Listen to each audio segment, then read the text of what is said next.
Good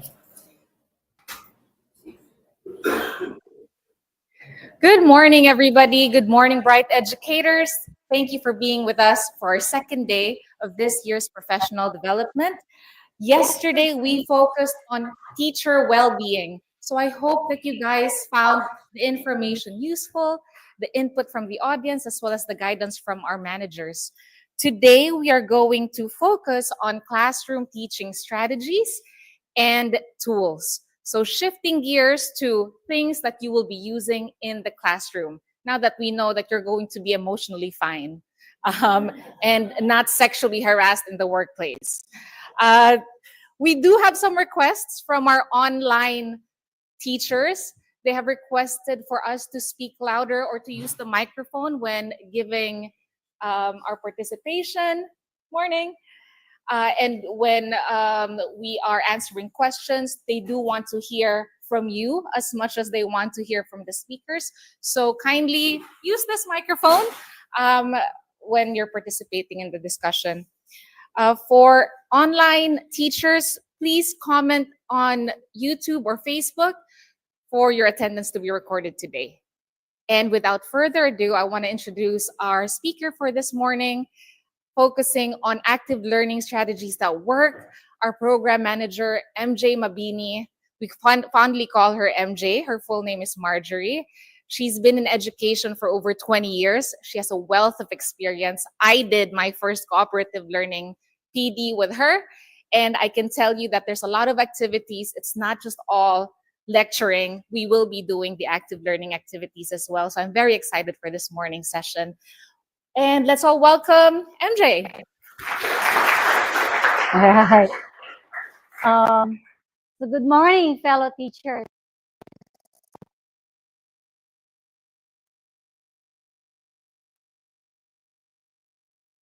I hope this microphone here does not pick up the beat of my heart. Ready? All right. So I am tasked to discuss with you, actually not discuss, to have a workshop with you about active learning. All right. So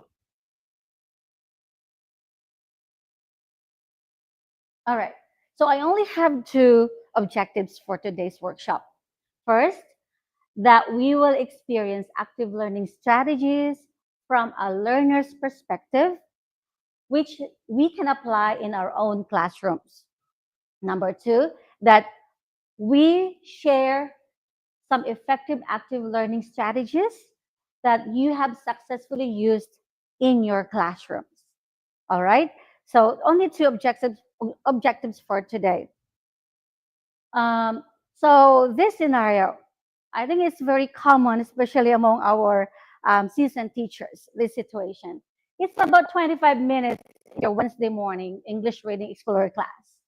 And the energy in the room is flat. Several students have their heads down or are whispering to each other, barely paying attention. You're discussing a Nat Geo story from the Reading Explorer book, and they were supposed to read, but their blank stares and vague responses confirm what you already suspect. They did not read it, and they're completely lost. No one is asking questions. They say for weeks. Feeling stuck and a bit discouraged, you decide it's time to change things up and try a different strategy. Anyone in this situation? Sounds familiar in these teachers? Yeah? And did you try to change the normal things you do in class? So I can see teacher Ben. Teacher Ben? Greg, sorry. Okay, teacher Greg. When you encounter this situation, what's your first or plan that you did in your class? Yeah, I think it's definitely right. With reading lessons, it can sometimes get a little bit flat and the atmosphere can be slightly stifling. I think it's about maybe trying to gamify the material a little bit more. Usually it tends to make sense whether you can make it into a little bit of a competition or you can sort of have some sort of interactive quiz going on throughout the reading, or just something simple like call and response. So if they hear a certain word or something sort of during the reading exercise, they have to repeat Right. a certain word back to you, Okay. and that then you know they're listening. But as well as that, it keeps it nice and interactive rather than just silent 25 minutes of reading, which is boring for everyone. Okay. Right. Thank you, Teacher Greg. Okay. Now I can sense that you have been incorporating active learning in the class. If I'm not mistaken, I could pick three keywords from that: gamification. I forgot already. Gamification, um, call and response, and there's other two. Gamification, yeah, call and response, and interactive. There you go, interactive. Okay. So I believe that most of you, majority of you, I believe, I strongly believe that you've been integrating active learning strategies in your classroom. From my personal experience with my teachers, from the 5 schools that I manage, I could see more than 70% of my teachers have been integrating active learning in their classrooms. Recently, because we have a lot of applications, majority of you guys are using that platform. Today, we're going to step back few years from the application. So I have integrated a few apps that we can use, but mostly what we'll do now is kind of like, I would say, conventional or old teacher style, but not traditional teaching, okay? All right. Now, first up is KWL. Anyone familiar? Okay, see a lot of hands. If you're a science teacher, usually see this in the teachers, in the students' notebook at the start of the chapter. Any one of you use that page? Well, okay, thank you. Anyone? Any other? Okay, so, Teacher Grace, right? Okay, so we'll try to have that today. And this is part of my warmer. If you don't mind, can you please pass? Oops, sorry. Okay. Maybe I can help. Yeah, one each. New one is a pen. Oh, is that good?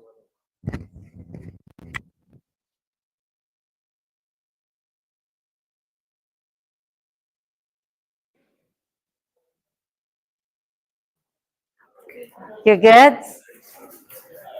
Pen? Oh, sorry.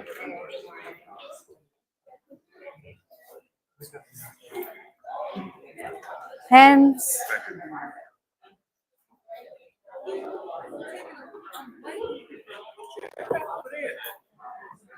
More pens? More pens?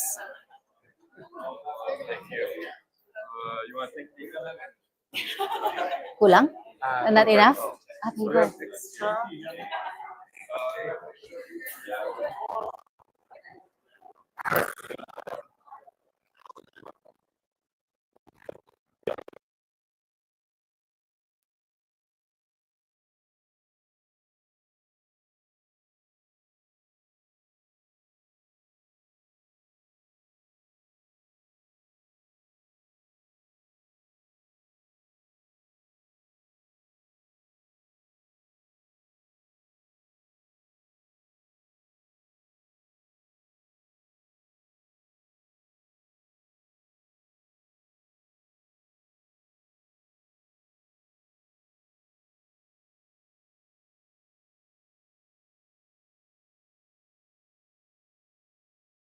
So KWL stands for K, know, what I already know about the topic.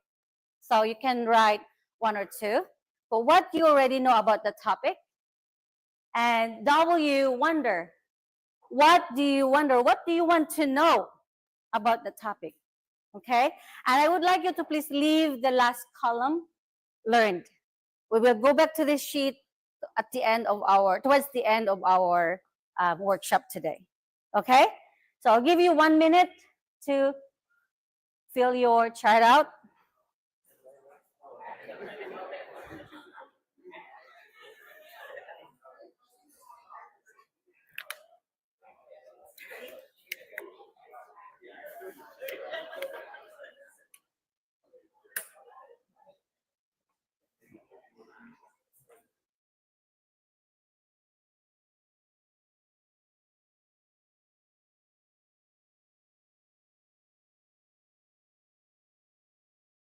knew, so past tense, right? About active learning. What you want to know, that's the second column. Leave the third column blank for now.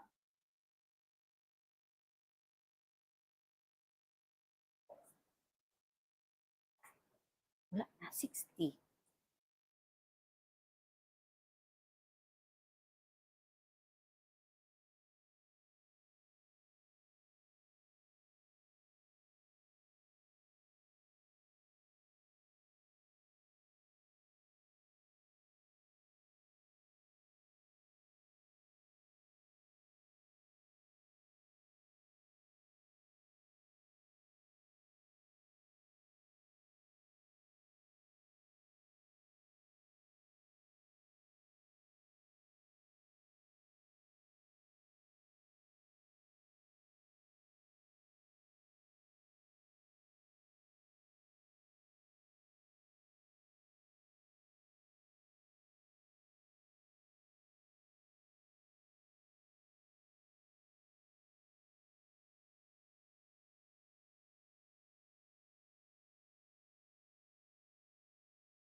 Write one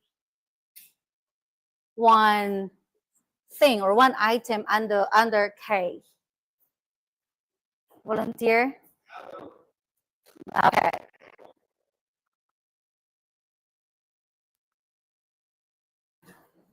Okay. Thank you. One thing that I know.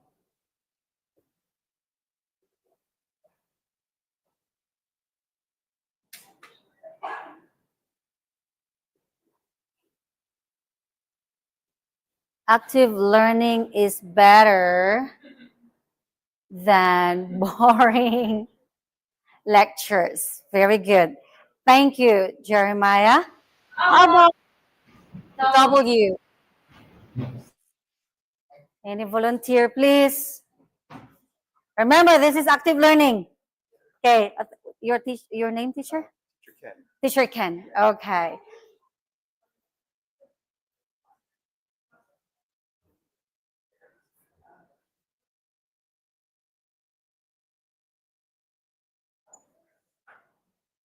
Okay. Do you mind filling this? Okay. I don't mind. It'll be. And one more for our W column. Thank you, Teacher Kin.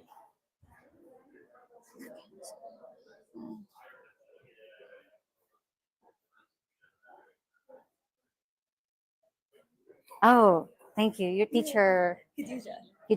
Okay. Teacher. Khadija.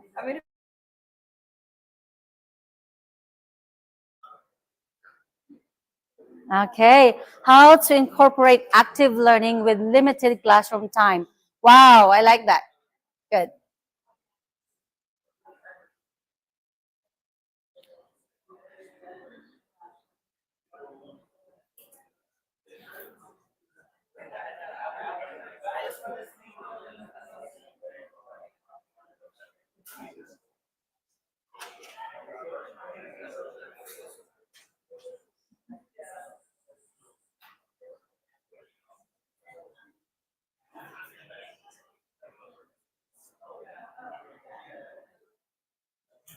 All right.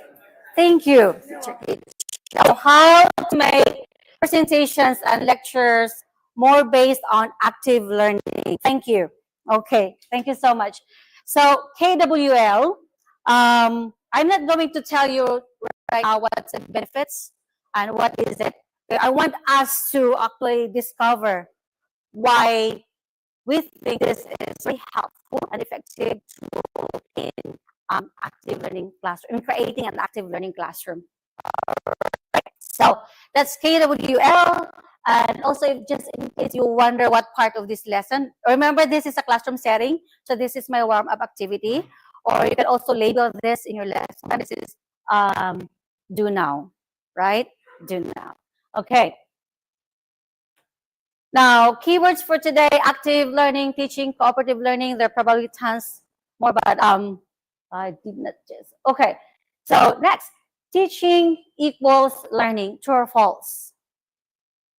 Who says false? Raise your hand. Okay. Who says true? Your teacher, someone. True. Okay. I think it's true because I've always learned while I taught. I learn something new from my students all the time, and When you I'm talk. able to implement it to the next class to make it better. But yeah, I've always learned. You learn, Yeah. right? You learn. Okay. So in that perspective, teacher learn from what you're doing. Okay. That's very good. Thank you. Okay. So, but students learning. Okay. Students learning. Okay. So most of you said true or false. Or let me rephrase the question. Teaching equals students learning. I think I agree with Teacher Mon that she learns by doing it, but students learning. Do I have, or is it the same false majority? Yes, that's true. Teaching does not equal students learning. We can never be entirely certain how much learning is actually taking place during our lecture. It is easy to assume, though, that if teaching is happening and students appear to be listening attentively, then learning must be occurring. However, this often reflects a classroom with active teacher, but, can you read it for me? But, yes, okay. A dynamic that does not necessarily guarantee meaningful engagement or deep understanding. Now, you're reading a story about reading explorer about like what's the my favorite topic is about the beauty, the makeup, or what's the title of that? Any reading explorer teacher? It's the story about makeup and beauty. I can remember the title. And you would think that Matayom students would really be interested in that because all we do in the classroom are putting makeup on anyway, right? But that class I observed quiet, very, because the teacher was just reading through the story. All right. So if we do that, perhaps there are many possible things going on in our students' mind. Would you agree with this? Yeah, maybe a couple would say, "Oh, yeah, now I understand." Maybe some of them like, "Oh, how many likes did I get on my TikTok post?" Or, "Oh, who messaged me?" Right? Okay. Now, as teachers, we cannot learn for our students. Only they can take ownership of that process. What we can do as teachers is design and foster the conditions that make learning possible, meaningful, and engaging. How do we do that? Any volunteers? Yes, teacher Jamie.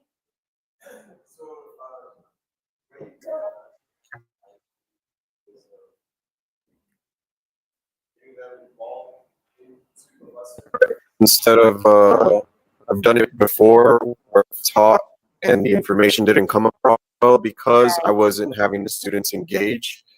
Involve, engage, Yes, yes. participating, asking Mm. questions, getting curious about the subject Right. versus just understanding what's being said. Yes, thank you. I can relate. You're a science teacher, right, Teacher Jamie? And the terms and concepts in science are quite difficult. Could be difficult to some of our students. Okay. Any other answer? Anyone who would like to share? How can we do this? To create. How can we create a condition that that will be meaningful to our learners? Yes, Teacher Simon. I think we can do that by being spontaneous, and Spontaneous. encouraging them to, just be themselves, and asking them how they best learn. I know that there's different types of learning styles, and Right. to maybe just survey the room and just see like, how do you learn? Is it audio? Is it visual? Is it, more movement, kinetic? Right. So yeah, just asking those questions and being spontaneous about it. I think that fosters a really good a learning environment. Thank you, Teacher Mon. I saw someone raise their hand. Your name, teacher? Teacher Joshua. Okay. I think that it's important to also test the learning process. Like Yes, the in the learning previous process. slide, when we said that teaching doesn't necessarily mean learning, but Mm. I think one of the important stages in teaching is testing the learning process through things like concept checking questions to make Yes. sure that Uh-huh. the students have learned what you've been Right. teaching in the Yes. last 5 Mhm. minutes. Mhm. And when you do things like that, it also does almost foster more engagement because the students know a question can come at any time. There's more student interaction because they're Right. frequently talking. And so I think that testing the learning process Testing the learning. helps improve the learning process. Thank you so much, guys. I'm already learning a lot from you, and this is really what I like. With having this meeting with teachers, even like doing promo observation, because I really learn a lot from you, especially that I miss full-time classroom setting. So I'm learning a lot from you. So thank you for sharing. All right, let's move on. So I have a couple of things here. How do we do that? Clear objectives. So this is very important. This is a separate topic though. But when we start our lesson every day, it is very, very, very important to have clear learning objectives. What is learning objectives? Does it say, today I'm going to teach noun and pronoun? No, learning objectives, you said, is for your students, what students will do to be able to make the learning meaningful. It's not for us, what we will do. That's our outline. Okay, what the students will do, will accomplish at the end of the lesson. But that's a different topic. But opportunities for engagement and reflection, it's been mentioned earlier. Supportive and inclusive environments, very important. Meaningful tasks that encourage active thinking. All right. Now, there are three kinds of teacher. I would like you to give maybe 10 seconds to think through and uh, think if you are an explainer, involver, or enabler type kind of teacher. You have to raise your hand, right? Okay, so we have three. There are many different kinds of teacher, by the way, but I just broke it down into three major categories. Okay, so explainer, involver, enabler. Okay, so the explainer, she or he or they know the subject very well, but perhaps the lesson delivery, the methodology is not there and could not connect to his or her or their students.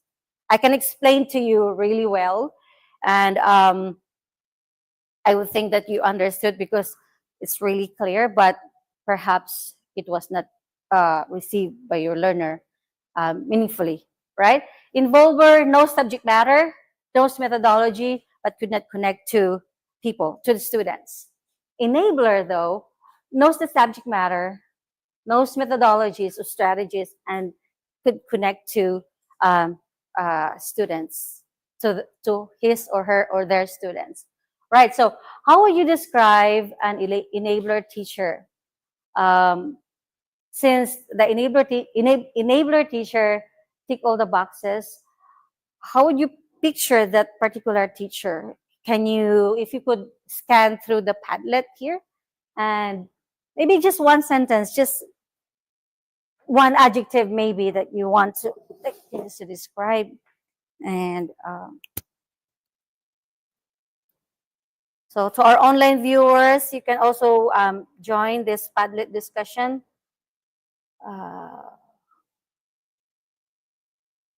Okay, should do this.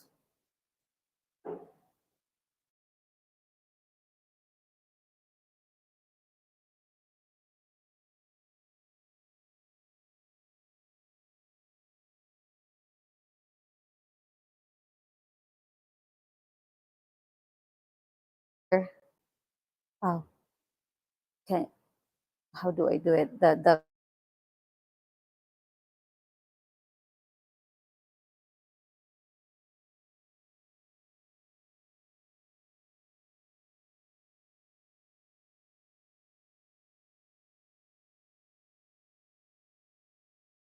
that was quick.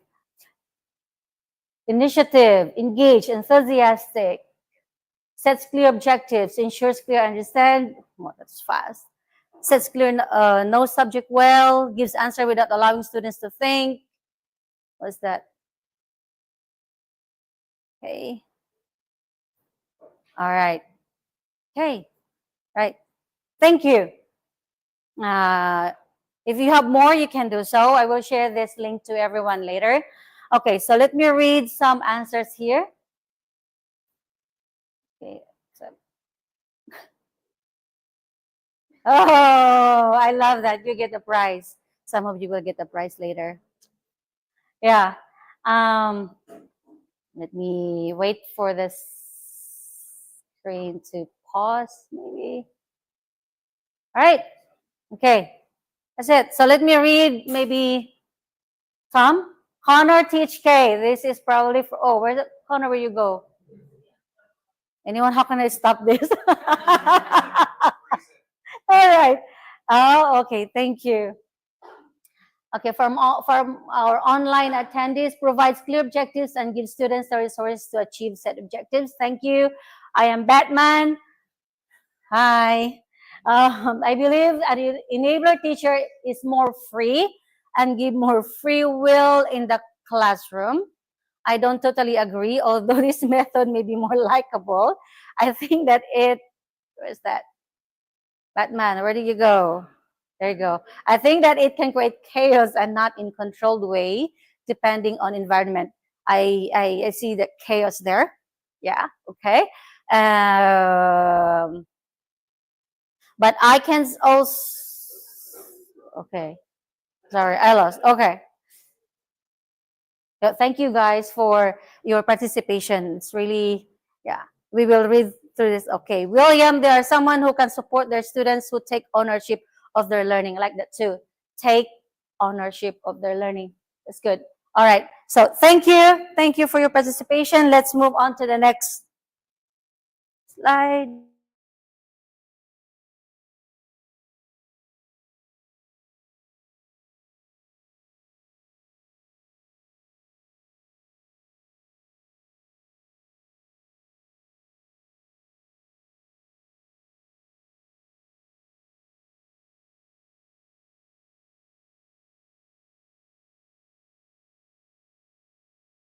Behavior is actually as also a description of a teacher who creates active learning classroom. So definition of active learning. Well, active learnings, it's very common to us, right? And it's very straightforward. I went to one of our new schools last week for prep course, and I saw, this is a university campus, there was a big, what's that, tarpaulin. Everything was in Thai, and all I can read was active learning, something like that. And this is university. So this is something actually very common. It's very easy to understand. But what is it and how to do it? Active learning is anything course related that all students in a class session are called upon to do other than simply watching and listening and taking notes. To do. Verb, right? Do. Student-centered approach. Yes, it gives learners an opportunity to actively participate in the learning process in order to attain the stated learning objectives. And the teacher is actively active. That teacher is actively active as facilitator. Is the English correct? Actively active, right? As a facilitator, coacher, and scaffolder, as well as bringing in different and new methods that will maximize learning in learners. Okay, so why active learners? Why active learning?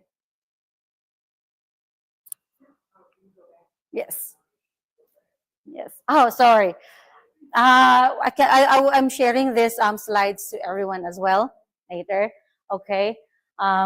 So good. Thank you. All right. So why active learning? Teacher Jamie. Fun way to learn. I like the keyword. Fun, understand. Thank you. Anyone else? Yes, Teacher Grace. I think also Sorry, the mic. Uh, oh, by the way, our online colleagues, they really want to also hear your thoughts. So let's. Thank you. All right. I was going to say, I also think if you lead somebody learning something to the answer, you remember it better as the student. So, like, I think that's true even as adults or anyone, right? Anyone can be a student. If you are not just simply told the information, right?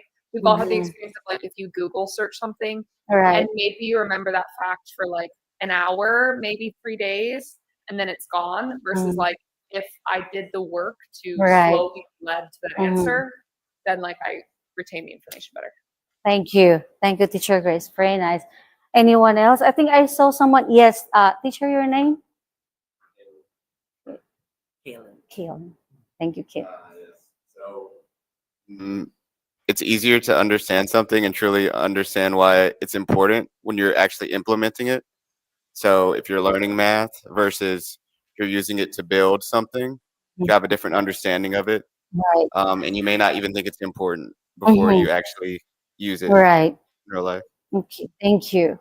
My thought was receptive and productive learning at the same time. Because if you're receiving something and actively producing in it, then it's easier to remember because you are hearing actively and you're actually doing actively and TPK, right? Right. Yeah. Thank you. Right. It's very true to me.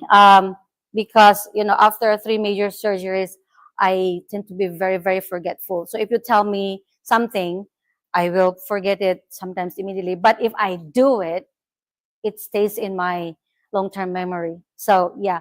Now another reason also because our body is connected to our brain. Yes. So what we do, well, if we are actively doing something, it means our brain is also working, right? So if our brain is working, retention, understanding becomes better and more meaningful, right? Now, this learning pyramid, our assistant director actually introduced this to me. Is anyone familiar with this? I believe one school did this. Yes, teacher. Someone raised their hand. Yeah. So, learning pyramid. If you can see here, there are two. This pyramid is divided into two sections. The bottom one is active learning methods, and the top ones are passive learning methods. So these are actually three different. What's that? Sorry, 7 different learning styles, and that 7 different learning activities. Sorry, and tells us how much knowledge retention is. For example, if you see active learning, if you can see according to this pyramid, it has higher knowledge retention compared to the methodologies or the strategies used in the passive learning methods, right? So strategies, teaching strategies, learning techniques, but different percentage of knowledge retention among our students. All right. So active learning, we have teaching others, 90%. Okay, 90%. Practice by doing, 75. Group discussion, 40. Demonstration, 30%. Audiovisual, 20%. Reading, 10%. Lecture, 10%. For demonstration, at first, I thought demonstration was actually part of active learning, but I observed one teacher. It was a science class. That teacher didn't have enough time to actually prepare lab, so he just did the experiment on his own in front of everyone. So I thought, it was a good class. The teacher did that, but the feedback though was the students actually didn't understand anything. Well, they just know that okay, if you mix this, that it will, but they didn't really like the understanding was not that deep compared to students who were actually mixing chemicals in the lab. So yeah. Right. Now, key active learning techniques. Now, this, I should not included the strategy. I wanted you to figure out the strategy later. Okay, my bad. Now I want you to group into three, okay, 3 per group. Now 3 people per group. And before you do that, okay, groups into 3. Each of you, I will give worksheets. So pretend that this is a classroom and it's worksheet time, and your students say, "Oh, worksheet again." All right, so 3 worksheets. Each of you will have 1 sheet, different topic. Okay, so that's first step. Group into 3 and have at least 1 of this paper. So 3. I hope I prepared enough. 3.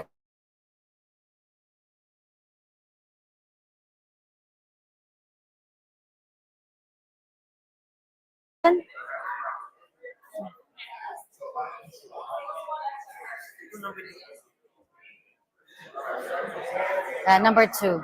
Yes. For our online viewers, Kinley is going to share with you the link in the comment section for you to access the worksheet.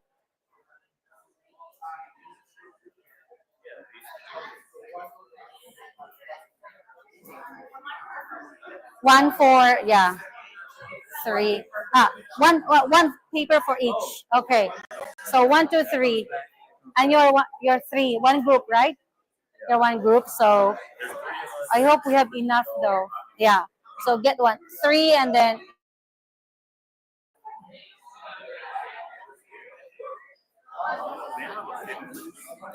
yes, sure. Thank you very much. You're welcome. Are you from Thailand? I'm from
but you can form maybe 4 groups, 4 people in one group. Two teachers can share 1 sheet. Okay. Now I'll give you. Okay, your current group now is called your base group. Okay, it's called base group. I would like to, like everyone who is holding the first page, which is active learning. Let's see. First page. First page. Where's my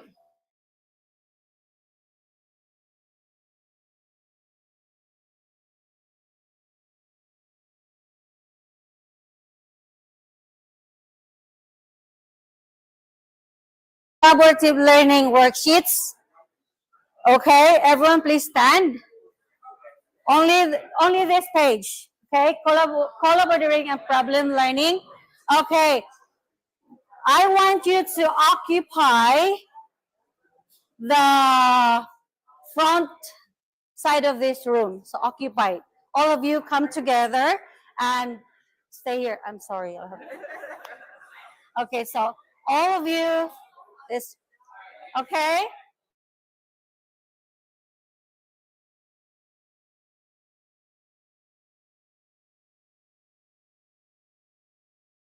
For this sheet, I want you to occupy this side, the front side of this room. And the last page, occupy the last room. Okay.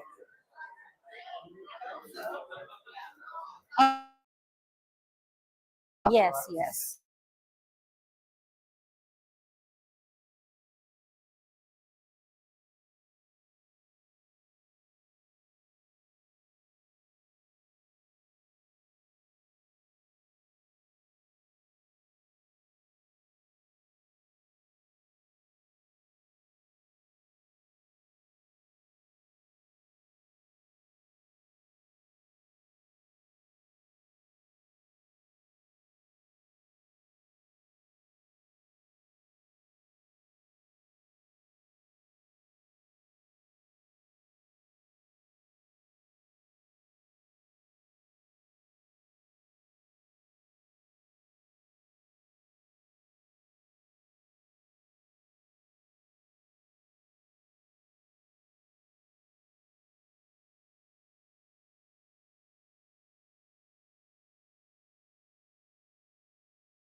Excuse me, I just want to make sure. So group one, collaborative learning, experiential learning, and implementing at the back.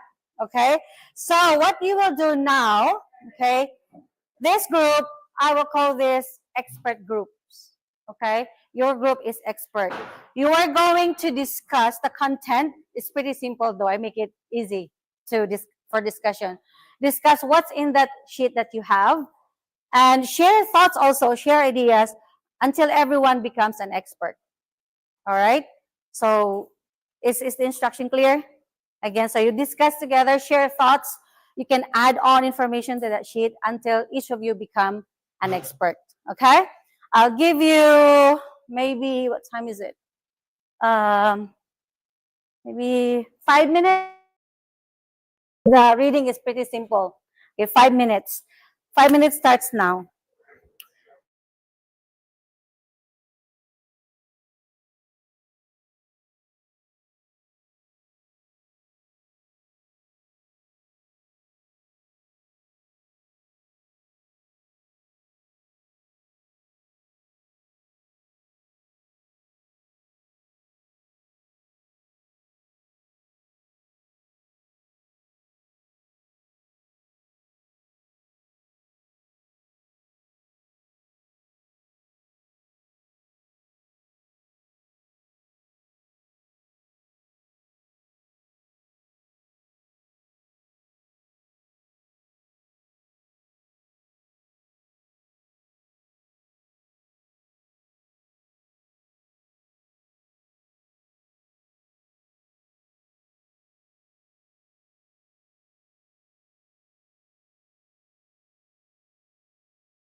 Right. Time's up.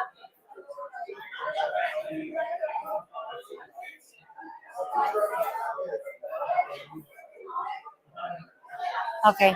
Later. All right. Time's up. 3, 2, 1, 0. Thank you.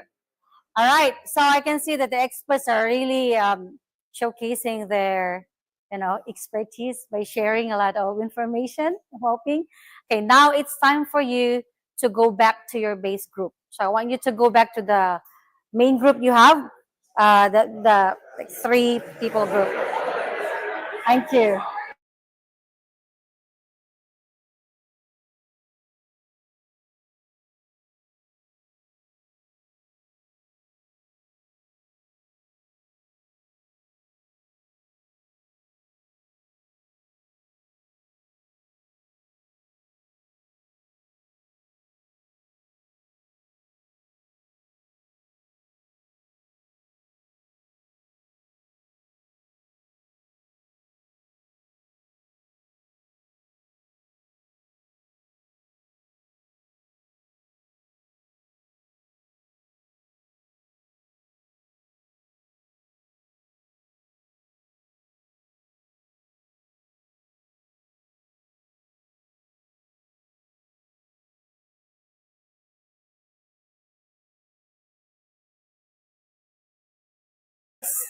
Everyone's back.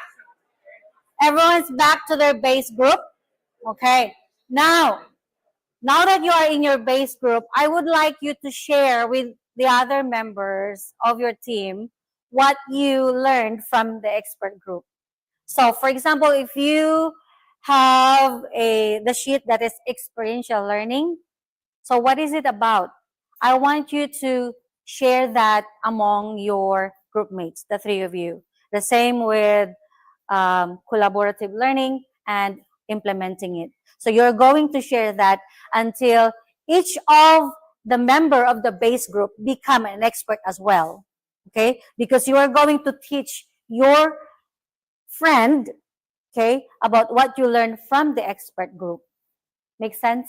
Right? Yes, teacher Grace. Our base group had the same sheet, Oh, so we already were on the same page, but we haven't interacted with others. okay. That's my bad. It should be, the base group should have different sheets though. That's why I broke you. Okay. That's my bad. Okay. Like you can. All right. Thanks. Okay. All right. So I will set another 5 minutes for experts to share it with their team member. Okay. 5 more minutes. Okay. Thank you.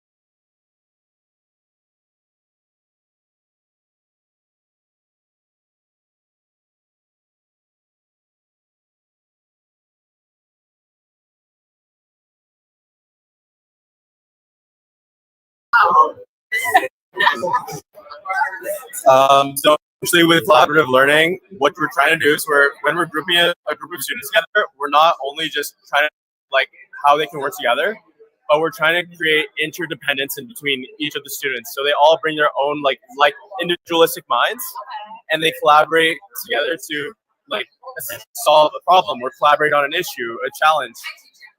So it is like, for example, there's think, pair, and share as one of like the discussions or the activities you can do. Your individualistic self thinks about how to solve a challenge or situation. Then you pair up into a group, and then you discuss solutions by collaborating with each other. So it's essentially it incorporates your individualistic self, and then puts it into a group. Yeah. So that's for collaborative learning. For problem-based learning, we're trying to think of real world scenarios to essentially it's guided Thank you. for like an instructor with like problem based learning.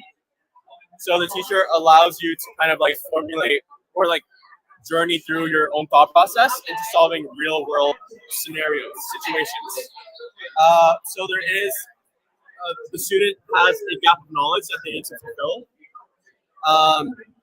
So more research is needed, along with developing plausible situations in the future. But that's essentially what problem-based learning is. It's real world application through guidance from the teacher. Yeah. So how and discussion writing games. So experiential learning, I'll just talk about games where basically we're allowing the students to have a hands-on experience. And so we can offer games that they can play, different exercises to teach the content. We can have discussions. So actually initiating the discussions with the students and eliciting answers from them. If they are having trouble answering the questions, we can always chime in as a teacher. Pair share is where they're actually working together in the discussion, so we can ask two students how they feel about something. We can also put them in small groups. We can have whole class debates as well as online discussion. And then also we can do writing activities, which are going to make the thinking more visible. Journals, concept maps, reflective essays, research reports, and other tasks, which will allow processing and self-assessment of learning. Thank you.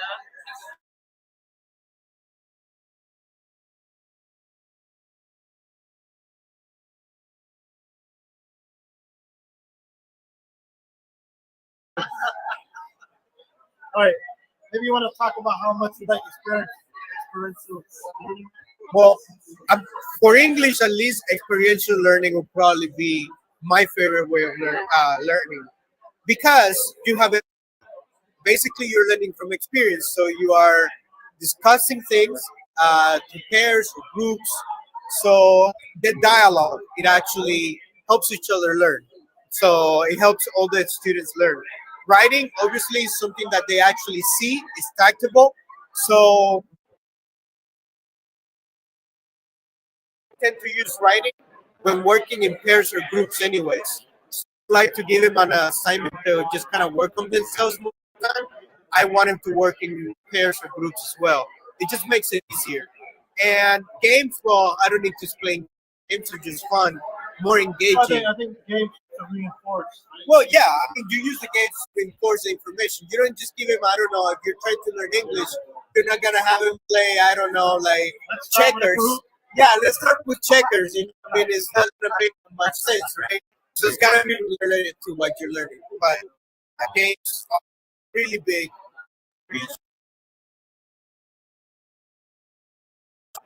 Is I would say it's my way of learning, a little bit of way of teaching too. I think I love these things because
Right.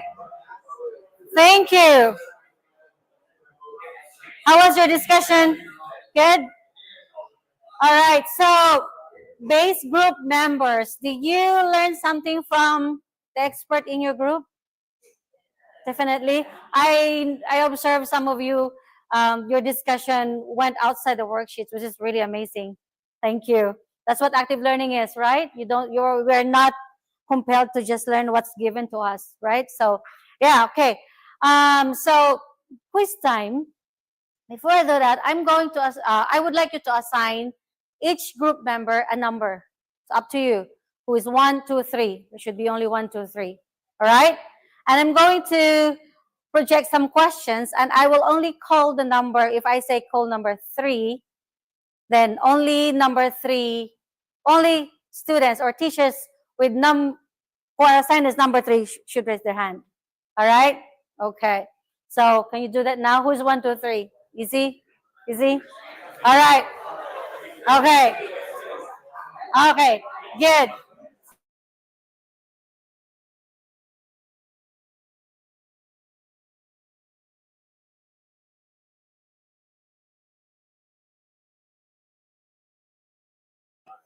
I'll give you maybe 5 seconds to coach number 3. For example, the student number 3 in your group is not so sure with the answer. 1 and 2 can coach. Okay? You can tell that that student is number 3, it's A, it's A. Okay? All right? You can coach before you raise your hand. But I will, since it's a big group of teachers, I'll have to say go. Okay, so everyone raise their hands, so I can control somehow. But you can modify this strategy when you use it in your classroom, smaller group of students. Okay, now remember, this is also a kind of strategy that I am using, so you can also use in your classrooms. Okay, so next question. Why is it important to gradually integrate active learning into lessons? A, B, C, D. Teachers at the back, can you read? It's okay, clear? Okay. All right. So this question is for students number 3s. Okay. Students who are assigned number 3. When I say go, you raise your hand. You have to wait for me to say go. Teacher. All right. So 3, 2, 1, go. Raise your hand. Okay, I can see number 3 over there. Teacher Jamie?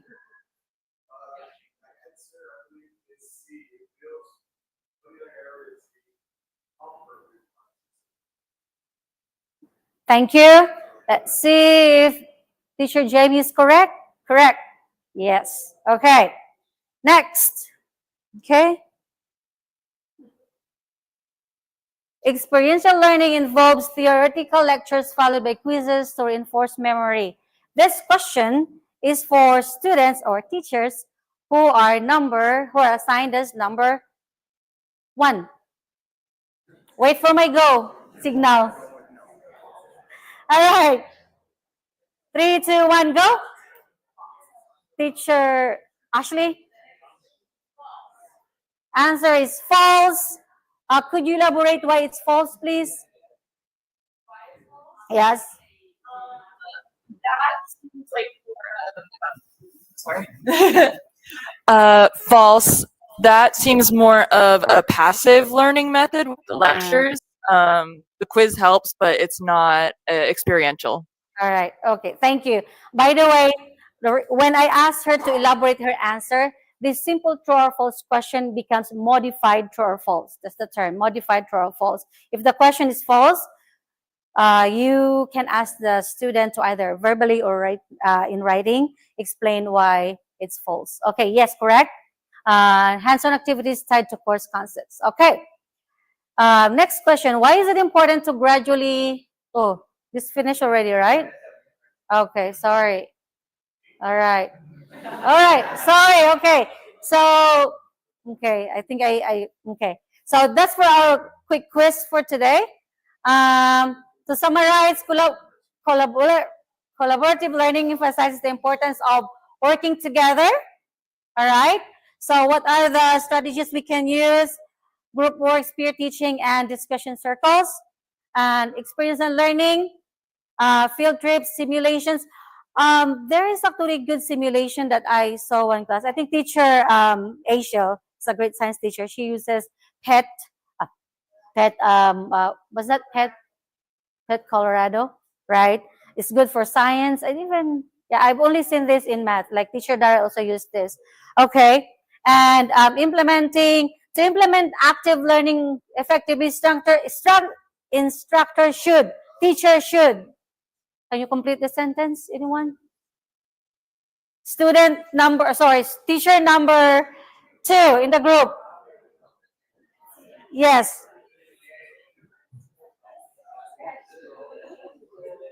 Engage your students in a way that they find value in your Awesome. lesson. Right. Thank you so much. Okay. Now let's have a 10-minute break. And when we come back, we'll have more activities. Thank you.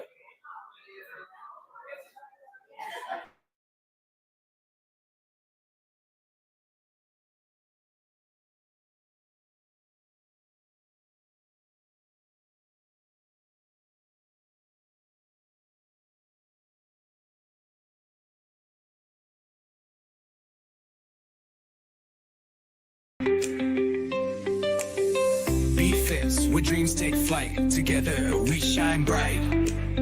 BFITS, where dreams take flight. Together we shine bright.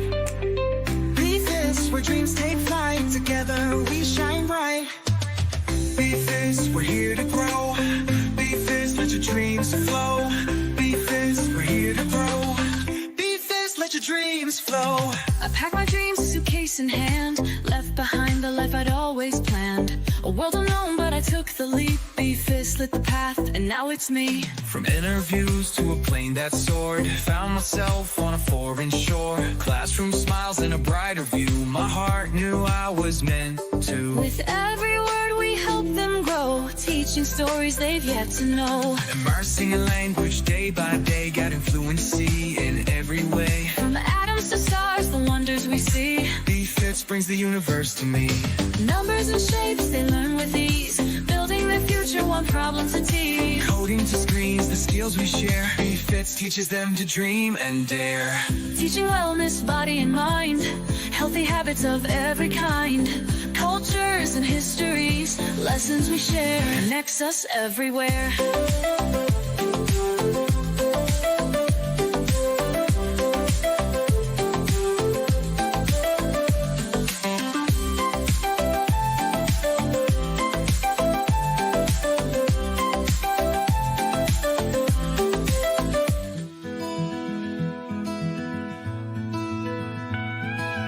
Pieces and Hirsch were teachers, sing charming lines about their subjects, matching from start to finish. We're here for you. BFITS ensures your dreams come true. Supporting learners side by side, in every step we're their guide. Bridging gaps we synchronize, aligning efforts, making throw. From behind the scenes we make it run, supporting the team, getting things done.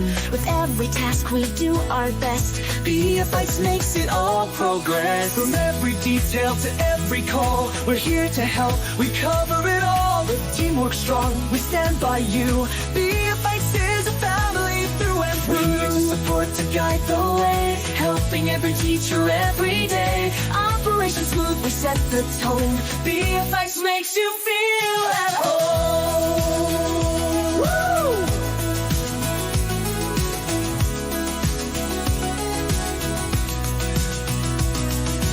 Planning the lessons, mapping the goals, ensuring success in our students' roles. With every program we build the way, BFITS inspires day by day. Crafting lessons that inspire and ignite, sharing knowledge to guide the life. Ensuring quality in every right, supporting success, making futures bright. From hiring to care, we keep things right, supporting the team with all our might. Through every step we guide the way, ensuring success for every day. With every detail we strive for more, opening bright futures to explore. Leadership is the path we take, guiding BFITS with plans we make. With vision and trust we lead the way. BFITS inspires every day.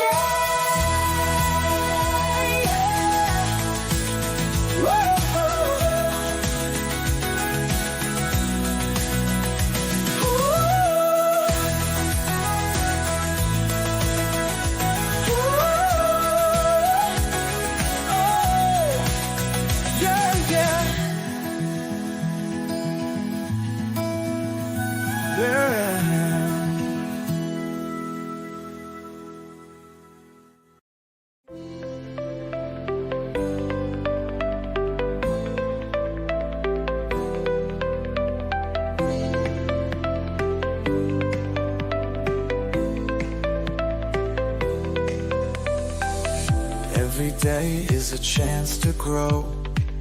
Sharing knowledge, letting kindness flow. Teaching lessons, but learning too. BFITS connects me and you. Months to years, the memories grew. From every smile I learned something new. Colleagues became friends and students inspire. BFITS keeps fueling this fire.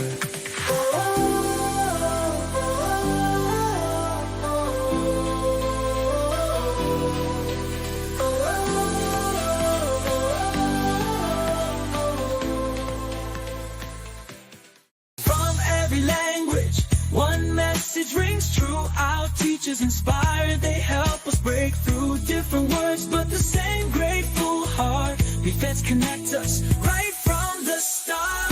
Be an educator. Be a traveler. Be more in Thailand with BFITS by your side. Take a step. Be an educator. Be a traveler. Be more in Thailand with BFITS by your side. Take a step. The journey continues, the road is wide. With BFITS leading, there's no need to hide. A brighter future, it's clear to see. With BFITS, the best is yet to be. BFITS, where dreams take flight. BFITS, we shine bright. BFITS, where dreams take flight. BFITS, shine bright. BFITS, where dreams take flight. BFITS, we shine so bright.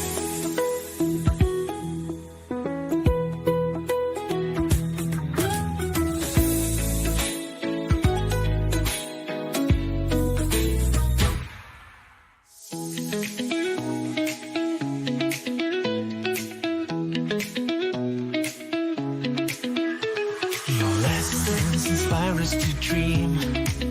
Every day you show us the way. Your kindness shows us the way. You make our future bright every day. ขอบคุณที่ทำให้เราเข้าใจ ให้กำลังใจในทุกวัน ขอบคุณที่ช่วยเติมเต็มความฝัน คุณคือแรงบันดาลใจของเรา谢谢老师教我们成长，你的耐心让我们倾向，谢谢应对我们的关心，那是我们成长的力量。Salamat sa iyong malasakit sa bawat araw, ikaw ang aming lakas. Maraming salamat sa inyong malasakit, kayo ang aming inspirasyon。就留个的意图，沙漠古迹中干嘛得？สู่อีหลังมันมองกระจังรู้ดูอีอามาเดมาชุดตรูอบคุณสำนักตาช่วยไม่มองจะปวดอันมอนมาทุกคนเล็ดไม่ปีโจเจงโรบงเจ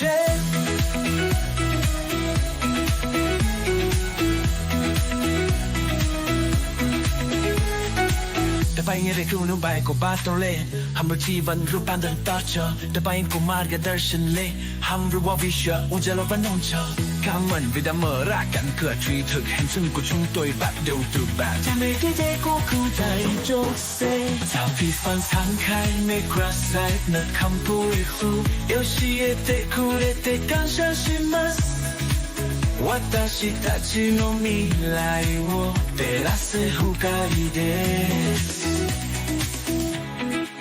From every language, one message rings true. Our teachers inspire, they help us break through. Different words, but the same grateful heart. BFITS connects us right from the start.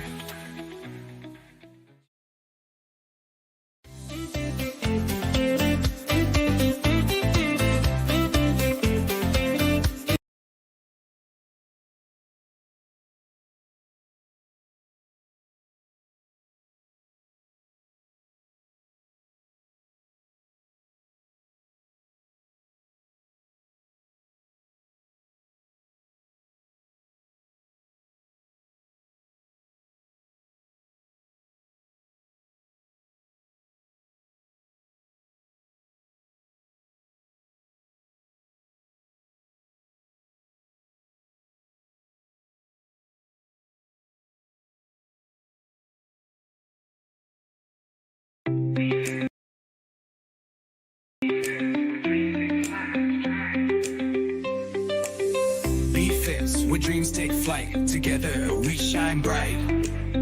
BFITS, where dreams take flight. Together we shine bright. BFITS, where dreams take flight. Together we shine bright. BFITS, we're here to grow. BFITS, let your dreams flow. BFITS, we're here to grow. BFITS, let your dreams flow.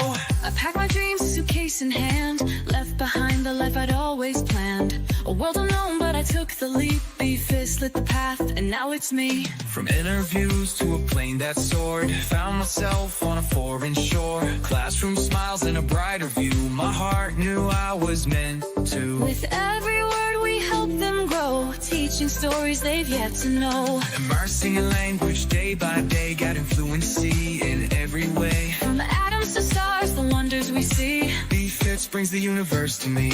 Numbers and shapes they learn with ease, building their future one problem to teach. Coding to screens, the skills we share. BFITS teaches them to dream and dare.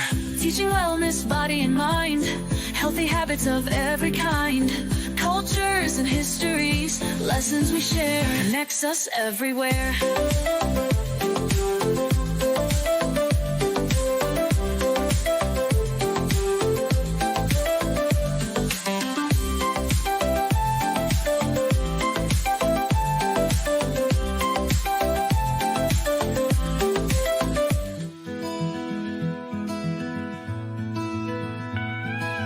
He says in Hirsch where teachers sing charming lines about their subjects, matching from start to finish. We're here for you. BFITS ensures your dreams come true. Supporting learners side by side, in every step we're their guide. Bridging gaps we synchronize, aligning efforts, making throw. From behind the scenes we make it run, supporting the team, getting things done.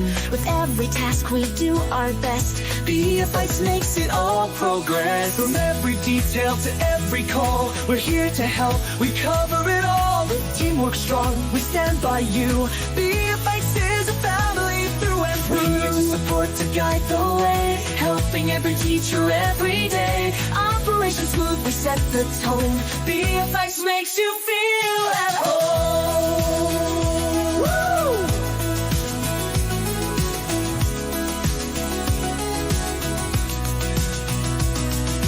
Planning the lessons, mapping the goals, ensuring success in our students' roles. With every program we build the way, BFITS inspires day by day. Crafting lessons that inspire and ignite, sharing knowledge to guide the life. Ensuring quality in every right, supporting success, making futures bright. From hiring to care, we keep things right, supporting the team with all our might. Through every step we guide the way, ensuring success for every day. With every detail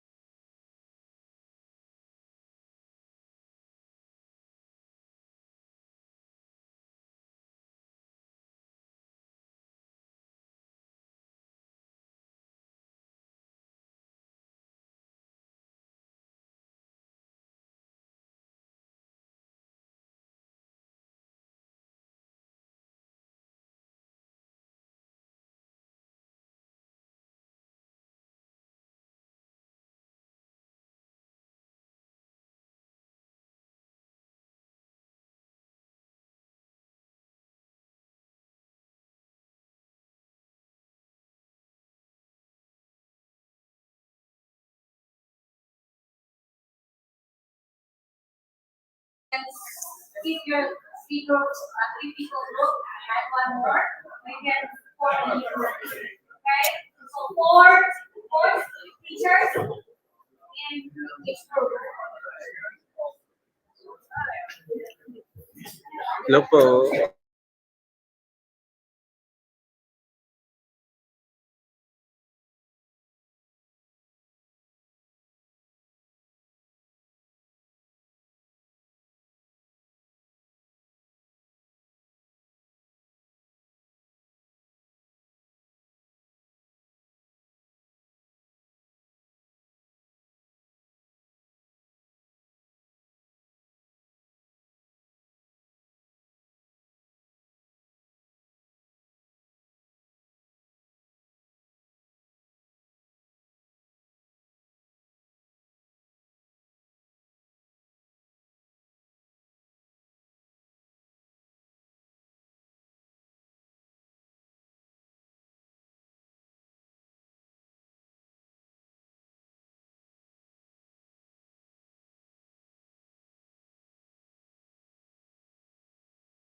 Tulungan mo nga ako makita.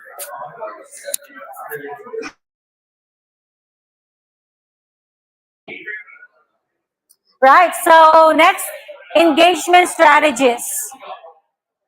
I think there are hundreds of strategies you will find online. Maybe some of you have tried them as well.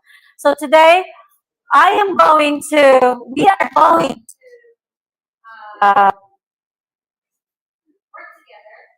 for engaging strategies, which I call cooperative learning. Well, learning. And then I will also, we have three teachers who are also going to share some active learning strategies that they've proven be working in their classrooms. And yes, and then I will maybe some of you randomly call some teachers to also share what you like your best practices, okay, in the classroom. So now, first is cooperative learning. Rings a bell? Yes? Okay, so active learning is actually under the umbrella of active learning, but it's more specific. Okay? So why cooperative learning? Cooperative learning centers around the idea of breaking students into small groups to learn. This allows both individual students and the class at large to grasp concepts through their personal learning styles and those of fellow students. So basically, each group member has a separate task to complete or concept to explain to the rest of the group. Individual students learning benefits the whole group so that students can work toward concept mastery. Okay, so in your group, we are going to distribute you each of you should have different worksheets, right? So I want to ensure that everyone gets different worksheets in the group.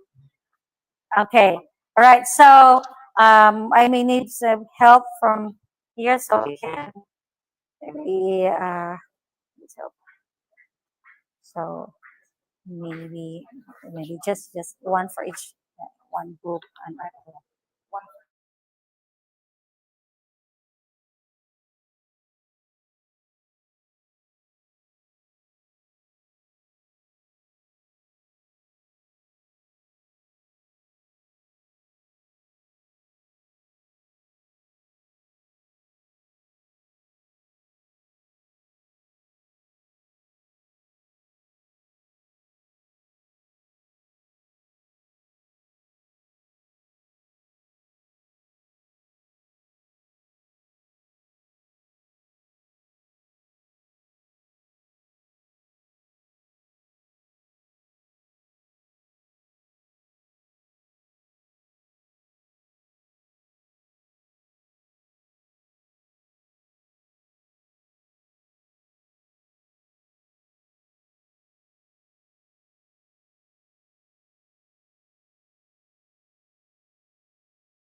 should have one of each. One is think, pair, share. Does everyone group has think, pair, share? Think, pair, share. You need think, pair, share? Okay. Okay. Think, pair, share.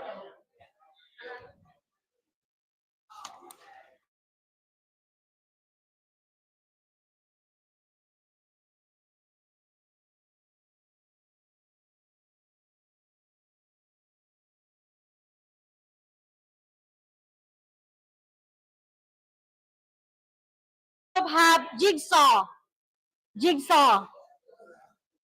Have? Who don't have? Which group doesn't have? Who needs one? You do? Okay, everyone has jigsaw. Number heads together. I'm sorry. Okay. Number heads together. You have? You have? You have? Who need one? You need?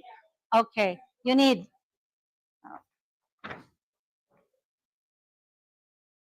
Together? You need?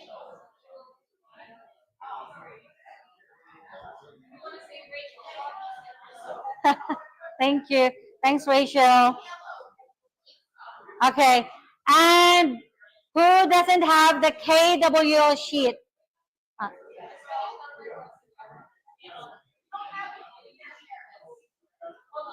Think for share is here. You wanna come over?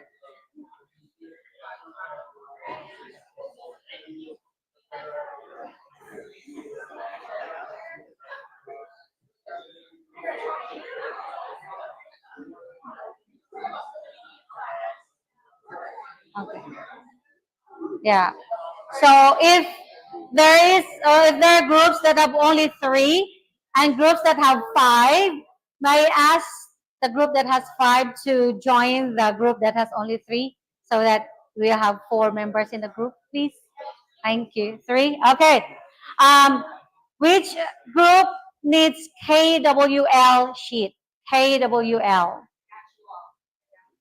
Everyone has? Okay. All right. Okay. So again, similar to what we did earlier, we're going to break you down into expert group. Okay. So jigsaw, please occupy the first front seats. Hang on, jigsaw, and then think, pair, share. Please occupy the last back seat to my right. KWL, front seat to my left, and number heads together, seats at the back to my left. Okay.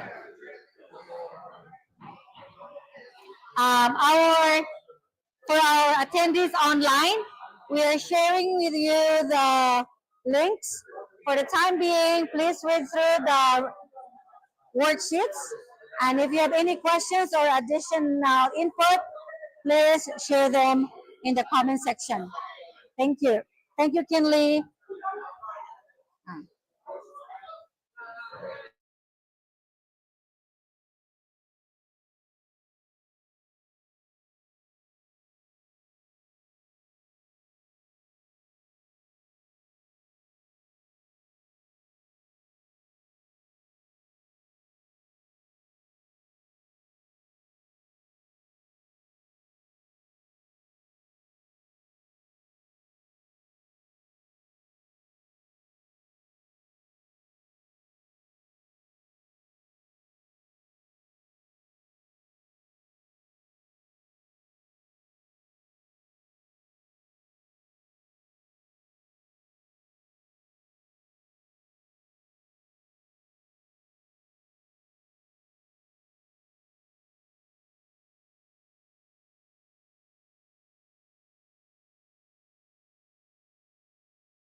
All right.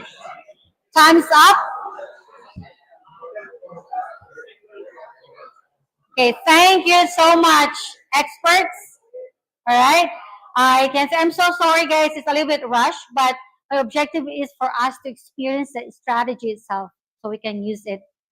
We know how to handle it when we're going to use it in our class. So we have to go back to our base group. I'll give you 1 minute to move. Okay. Thank you.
I think you already know the game, right?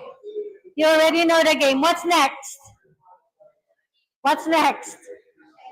Yes. All right.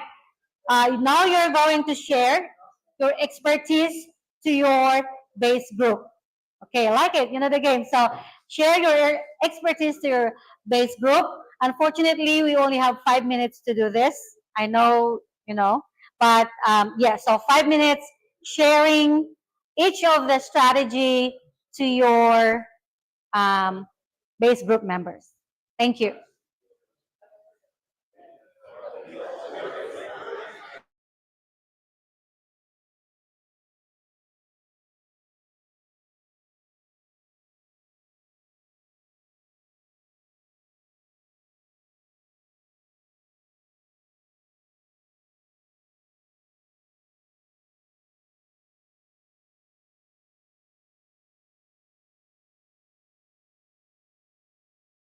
Number heads together. So I think the random allocation is good, but I do think that it takes time away from the lesson. If you have a 50-minute period, sometimes figuring out the logistics of number heads together could disrupt the learning, especially if kids want to be paired with certain people. But I do think the concept is effective in the sense that if kids are generally introverted or don't like to share their group's opinions, it gives everyone the chance to be prepared to talk in front of their class. But I don't know what you guys think. What can you say briefly what it is? Yes, so it's basically exactly what we just did. So like 1, 2, 3, 4, and then you are together in a group, and then you randomly call out a number, and then that person speaks on behalf of the group. Okay. Or like it's kind of like a similar to yours. Similar to them, but also it's kind of like related to science because you like pose a question and then they have to like come up with their things, but then you call on someone. Would it be like it immediately says groups of 4? Like, is it? Do you think it'd be more effective different numbers? Like I know we have 30 kids. So yeah, so of course. Like, would that be easier, faster? Yeah. Or worse? Like, no, I mean, and I think we naturally do this with our students. Like we divide them based off of the vibe of that day. I think we know whether to break them into their friend groups or separate. I think the picking a number could be effective. I think also like some sort of random generator could be effective. The only, I guess, critique of this is just logistically. How distracted will the kids get from the lesson to moving around, picking a student, all that. But in theory, I guess it's a really good way to like engage all of them because they're each gonna have to present technically. You know what I mean? Don't know what you guys think, but Next group. Well, I was just going to say, I think about all of these. I think active learning as a concept can easily become distractive and not engaging if not done very clearly. But if done clearly, I think they like pick up the most. Because it's like, I would say, Think Fair Share is another one that like I actually really believe in, which is like having the kid think about it themselves, then having them talk to a partner for 3 minutes, and then having a group discussion. No, seems like a waste of time, right? Like they're thinking about it 3 times, like why, But one, I do think it allows kids to become more comfortable. Like if they've already shared the answer, sometimes you have them share the answer of their partner or whatever. But yeah, I feel like all of these are like, if not done correctly, could become really it could not become effective, but anyways, mine is sorry about that tangent. Mine is KWL, which we have done. I think basically, right, it's like, what do you already know, what do you want to learn, and what do you want to learn, and what did you learn. We were saying this is very useful for specifically like knowing prior knowledge and being able to implement ideas that the students are both interested in, but also the gaps that they have in their own knowledge. Like, how do we fill those? Yes, and then making connections with what they've learned in the past. That is that. Yeah, so mine was think, pair, share, which is pretty much exactly kind of what it sounds like. My only thing is with teaching math, when I ask a student to come up to do a problem, I let them bring a friend if they want to. It really helps them. Like this pair part, like I don't pick 2 random kids and say, come up and do it together. I say, hey, if someone raises their hand, you can do it, bring a friend. Or if I pick somebody, bring a friend, you can work on it together. So it helps the kids. They obviously have their friend group, and they would much rather. I've seen a lot more engagement when I let them bring a friend, I guess. So we did the jigsaw strategy, which is kind of like if your students are working on a project, it's kind of like division of labor, right? Like certain students have certain tasks that the project is broken into. Each student kind of does like the task is broken into different topics. And so like each student kind of does like a little subtopic, and like they learn kind of piece by piece, so that at the end, like they kind of see the big picture. They see how like their little part of the project fits into like the bigger picture. So, jigsaw.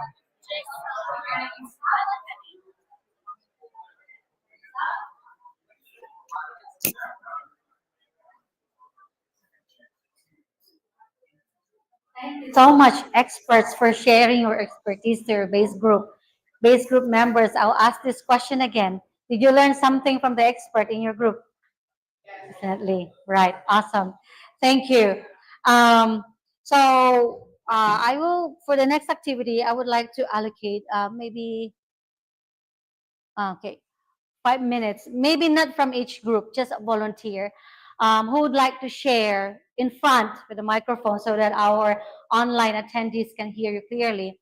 Share with us what you have understood about each of the strategies, one of the 4 strategies that you discussed. So first up is jigsaw. All right.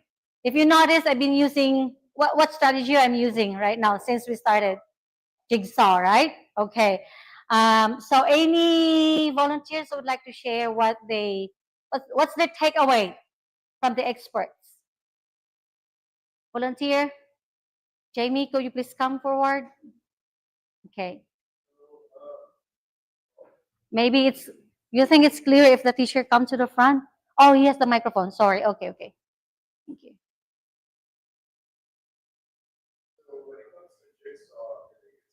Can be implemented with good intention and good ideas, depending on your groups, right? Depending also on the energy of the students. We did talk about it And when we went back to our group, we did share that information. So all of us are learning together. So yeah, that's what I thought about it. Thank you. Right. Okay. Thank you, Teacher Jamie. Right. Um, Jigsaw, I have to admit, can be very chaotic at first if you want to implement it. Very chaotic, especially if majority of your students do not speak English well, to be chaotic. But there are others, strategies that you can use. Now, if you have advanced students, like when it comes to English level ability, I would encourage you to use Jigsaw. It is chaotic, but if you do it first time. But if you do it the second time, the third time, remember when we do it again, I asked you, you know the game, right? You know what to do next, right? So once you build that class culture in your classroom, they'll get used. It will become smoother when you implement it. But yes, first time, don't be discouraged. When I tried it the first time, I almost cried because I was taking video and I did it for my professor when I was doing my master's degree. I almost cried and I didn't have a chance to redo it. So the video that I sent to my teacher was really a chaotic classroom, but thankfully she understood. So it can be very chaotic at first, but do not give up. Try again the second time, the third time, until you build that class culture in your class. All right, thank you. Think, pair, share. Any volunteer? Think, pair, share. Any takeaways you would like to share? Jay? Someone raised their hand, sorry. Teacher, could you please introduce yourself? I'm teacher Josh. So what we talked about was you have everyone think about whatever the question is or the topic for us, like let's say 2 or 3 minutes, and then you have them pair together and discuss as a group, and then the teacher will call on them randomly to share. So it works very well, and it's a good break in between different activities. Thank you. No problem. Right. So think, pair, share. Think, pair, share. Students like to talk to each other anyway. So give them a moment to think and then chance to talk with their seatmate. It depends on the energy level of your class, as teacher Jamie mentioned.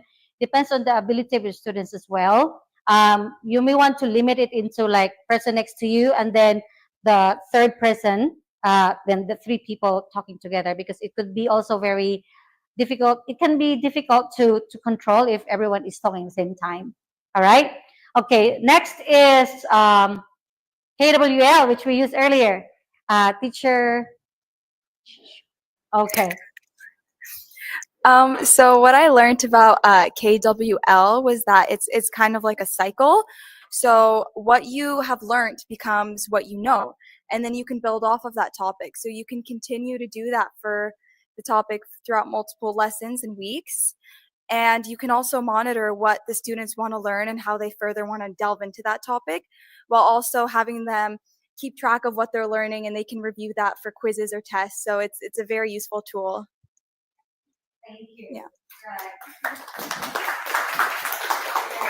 Like what I said, I've seen this in I think every chapter of science work notebook. So science teacher, I encourage you to use that, to utilize that. It's already made for you. Other teachers who are teaching other subjects, you may also use this upon introduction if you're introducing a new concept or a new topic. All right. Last but not the least is number heads together. This is my favorite. Yes, teacher Simona. Let's wait for the mic. Sorry. Okay. Yeah, so this one I thought was really relevant to science in particular. It especially applies to my science classes because the format of number heads together is essentially posing a question or a dilemma at the start of class or halfway through, and then dividing the groups and then randomly picking a student to kind of be the representative for the group. I was discussing with my team members the random allocation. It can have some pros and cons depending on if the student is very introverted or doesn't feel shy to share on behalf of the group.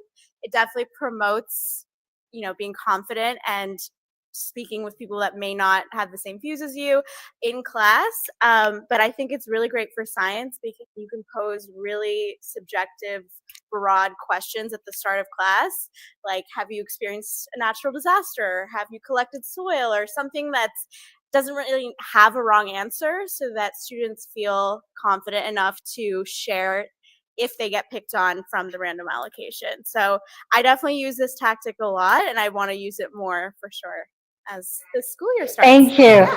Yes. Thank you, Teacher Simona. Yeah. So number heads together is my favorite because during this time, the only opportunity for me to teach class is when I cover teach, when I run out of external cover. So how do I get students to participate? They don't know me and I look Asian, like, oh, where's that? Oh, But what I do is I implement number heads together. I don't know their names, but they all have roll numbers anyway. So I just like group into 5, 6, and then I randomly pick, okay, this question is for number 4.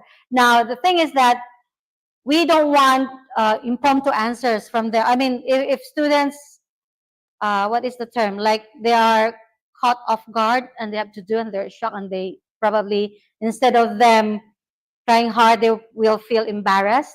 So with this strategy, everyone in the teams already coach everyone, like, right? So they coach each other anyway, right? So like, okay, this is the answer. So if I call number 5, I can confidently answer, this is the correct answer. All right? So everyone's a winner. Okay. I'm not sure if we have time. I think I'll skip this activity.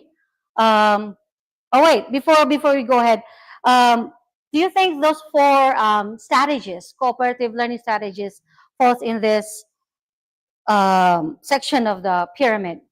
You agree? Right. Okay. Thank you. Now, actually, I wanted to do some this buzz in live, but I don't think we don't have time, so I'll just skip that activity. This is also very good app. This is an app. The first time I've seen this one was teacher Michael at SKR. He used this, and then the second time I saw was during prep course. There was a teacher at my school, teacher Angela. She used this as well, and it's like buzzer actually, just online buzzer. So you're supposed to go online, and I'll give you the code, and then post the questions, and then you press that buzzer, and then the first group to press the buzzer is the winner, something like that. But we don't have time to do that at this time. So I'll just probably go on with the questions. How can KWL chart be used as an alternative to the traditional note-taking? Can we do number heads together? Yeah? Okay. So can you quickly assign number, should be 4, right? 1, 2, 3, 4. Can you do that in 1 minute? Assign yourself your group member's number. Okay. 5, 2.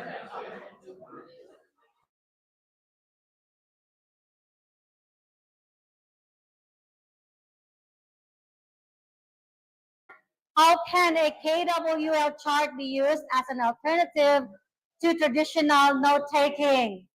This question, oh, by the way, this is also a tip. When you ask a question like this, and it's an oral recitation, it's best that you ask the question first so that everyone is prepared. You ask the question first before you call your student's name or volunteer. In this way, they are prepared first rather than like, what's coming next? What's going to be the question? So present the question first before you call on the students. Okay, so any volunteer, sorry, this question is for teacher number 4. Teacher, your answer is D, correct? Okay. I apologize for the question. It's very obvious though. It's the longest in the sentence. But this question is poorly formatted, okay? So this is for fun. Okay, according to research, why is the think, pair, share strategy effective for student learning? This question is for teacher number 1. Anyone? Number 1? Yes? Your answer is correct. Thank you. All right. How does Jigsaw within groups model support deep understanding of a topic? This one, I make sure that the options are on the same length. This is the, yeah. Any questions? Yes? C. Okay, the answer is correct. Okay, C. Thank you.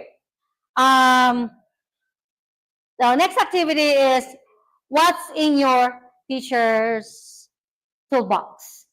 Some of you have been teaching for years. Some of you just finished their training with James last week. Yeah, but I am very sure that there's already something in your teacher's toolbox. I am positive with that. Even though you just finished training with James, you don't have classroom experience yet. I am positive you already have something in your teacher toolbox. All right. Now, first up, I would like to thank you first for these teachers who volunteered. Teacher William and Teacher Dina, they're both math teacher, to share with us, Teacher Swed, share with us a strategy that worked in his class. Okay? Teacher William is an M1 to M3 teacher, is that correct? At Binja Madrang School. Okay.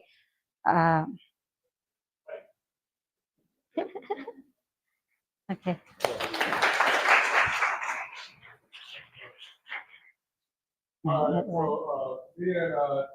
Came up with some active learning activities that we use in our classrooms throughout the years that we've been here at BFITS that work pretty well with the students, got them engaged and learned cooperative learning and everything like that.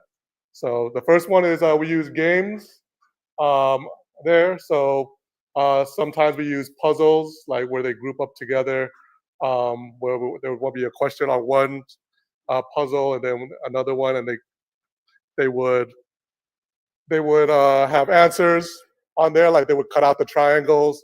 One would have an equation, the other would have the answer. They would work together, and then they would make a shape out of it. And then if it's the correct shape, then that's how you know that they did it correctly. So on this one, there's a heart. The other ones, there could be like a rectangle or a square or a parallelogram, anything like that. The application that we use to make the puzzle is called Tarsia. So if any of the math teachers want to do that, just download that application, and then you could just put in your questions and answers for that. Another game that teacher Dina uses, they make dominoes, but this one's with quadratic equations on there. So there's the quadratic equation and then the roots, and then the goal is to match the quadratic with the correct roots for that. The next one with geometry, we use kind of hands-on items. This one, I told the students to make me a roller coaster to kind of get their thinking based on transformations with rotations and was it reflection and all that stuff. And also with triangles, with the congruence, everything like that, we kind of make it so that they understand that there's different types of items. So we made them do a 3D model of the Sierpinski triangle where there's different patterns within it, but they're all the same triangles in there. So they could count the number of congruent triangles for that. Also with the higher level, teacher Dina uses conic sections with Pringles.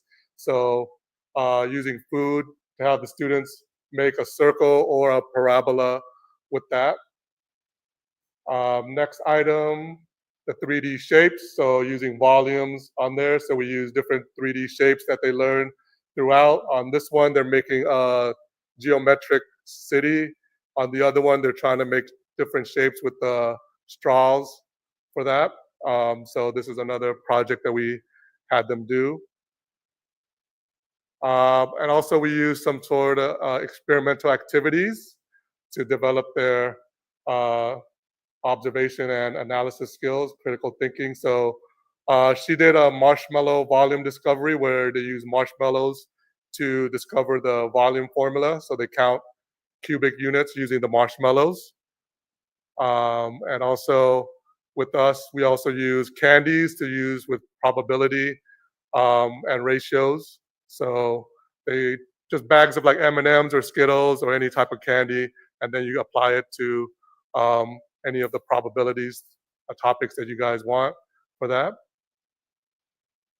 And then there's also other creative math items that you guys could do, which with her, she made recipes, but using upper level limits. So then they had to find out how many cups of water or cups of whole milk to make, or tablespoons, by solving for the limits.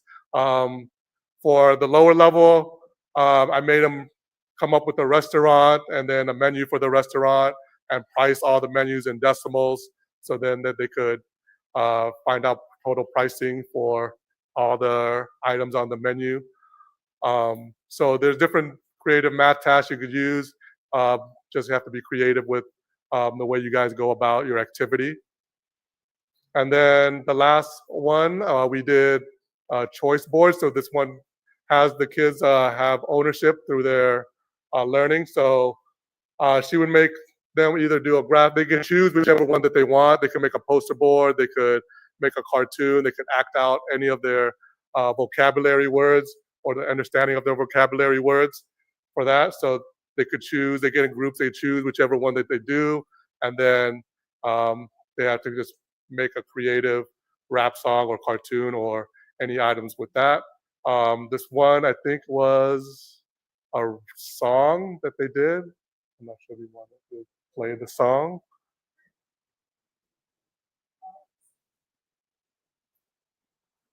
If they're able to play the song or not.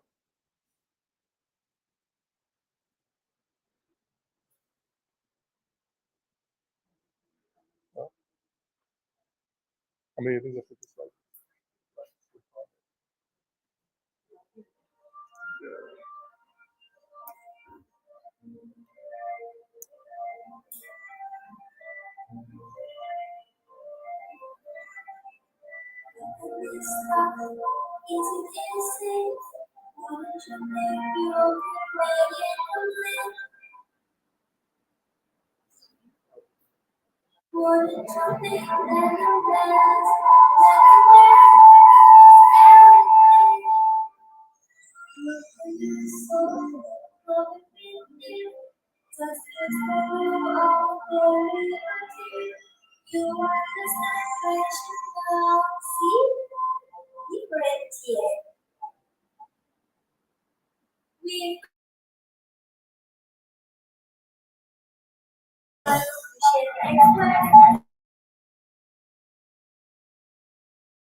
Yeah, so you guys just have to be creative, let the kids be creative, and have them be actively learning. It's really great. Singers. Yeah. Yeah. Thank you so much. Thank you, Teacher William. Give Teacher William an applause one more time, please. Thank you.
So normally, reading activities can be kind of boring, especially if the students are by themselves reading a book.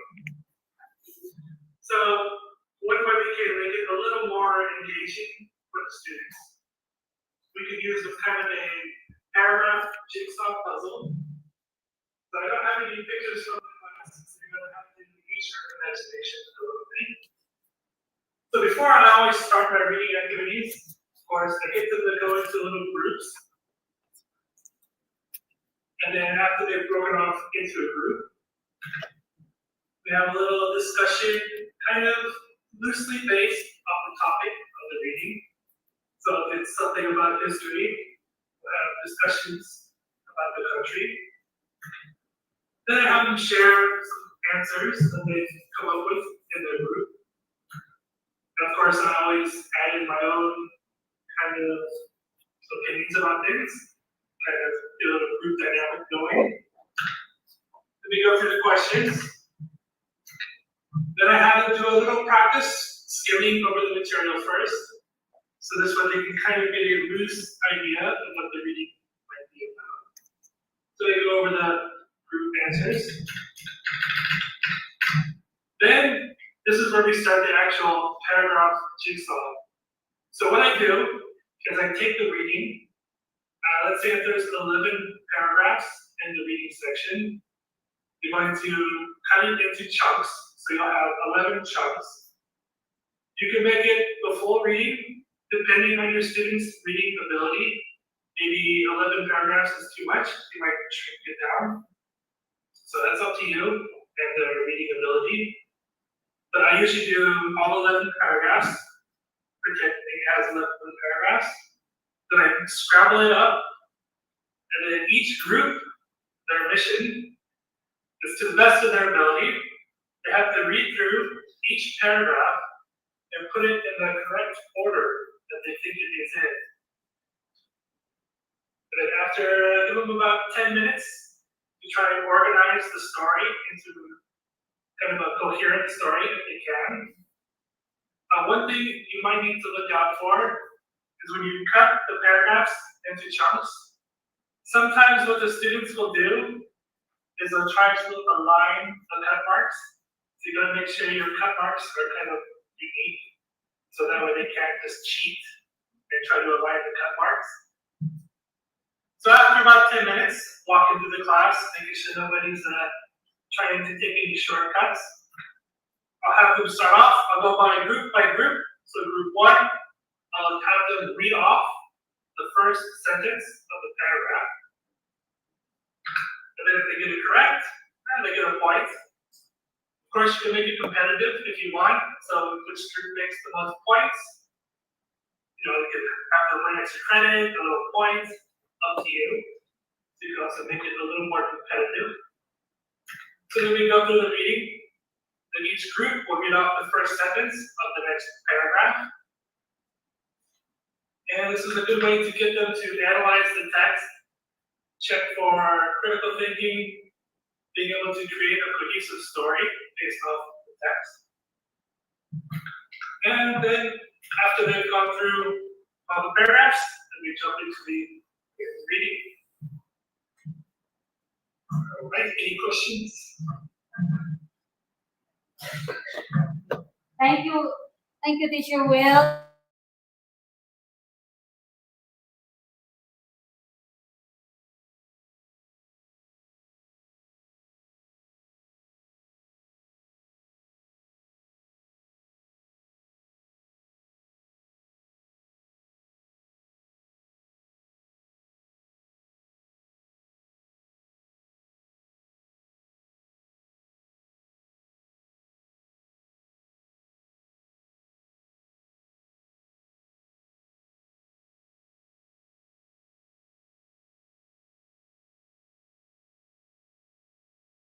Was closed book, right? So they make sense of the story.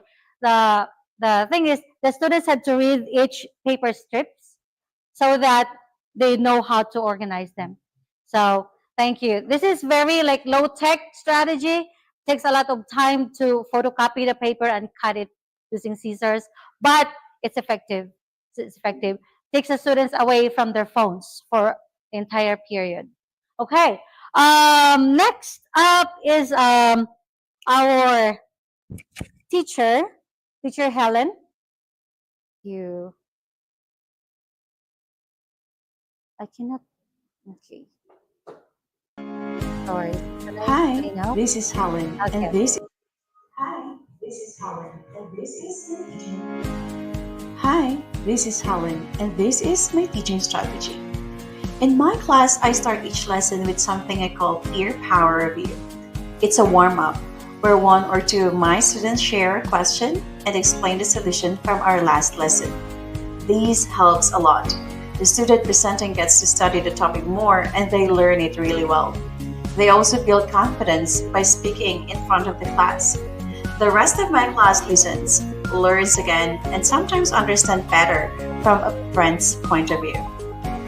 It makes the class more active and helps everyone remember the topic. By the end of each chapter, most of my students have mastered at least one topic they can explain clearly. It's simple, but it works for me. Peer power review turns my student into teacher, and that so far is effective in my class. That's all. Thank you.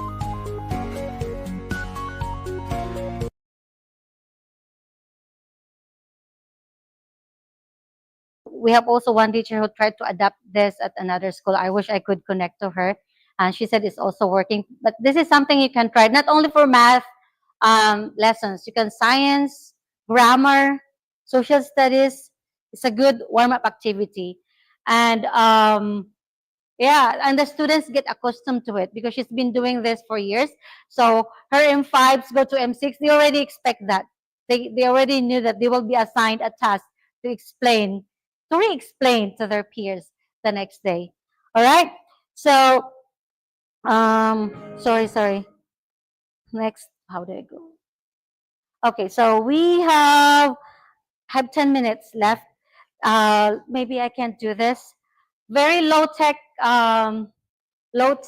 no-brainer activity, but it's still also fun, I think. At least I find it fun. I call it I don't know, I just come up with a name, musical fruit. If we have musical chair, we have musical fruit. Okay? So I'm gonna have this. Please don't drop this on the floor because you can take this home forever. Okay, so what's in your toolbox? If I'm going to play a music, you pass this to the person sitting next to you. If the music stops, you're holding this. Main goal is you can ask question. If you're holding the apple, any takeaway from this workshop? If you're holding an orange, this is fresh from my friend's farm. Um, you can share what's in your toolbox. Any best practices you have. Okay? All right. Game? Okay, so I'll start maybe orange here. And so please pass it to your left. And here, pass this to your right. And your left. Okay? Let's wait for the music.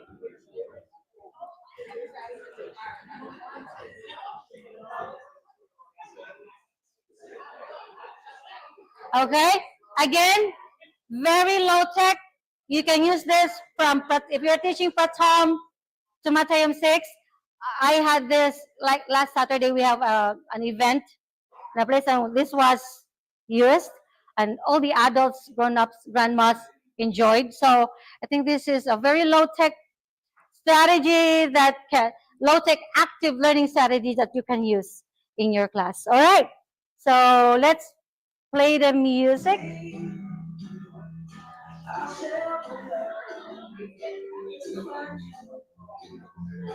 If you ever find yourself lost in the dark, you can't see.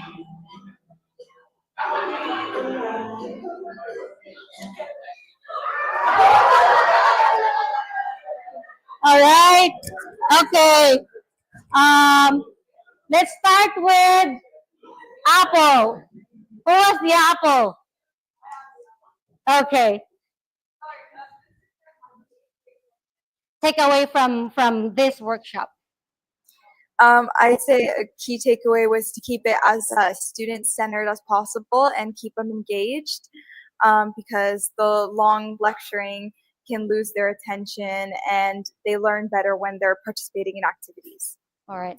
Thank you. Okay. Orange. Orange should be what's in your toolbox. Teacher, please introduce yourself. Yes. An activity like this where I tell everyone to stand up, and the last person to stand up has to answer the question. Oh, that's also good. So everyone starts to listen a lot better. Right. When they stand, yes, that also takes them away from the phone because, yeah, it's a good idea. Thank you. And who's got the mango?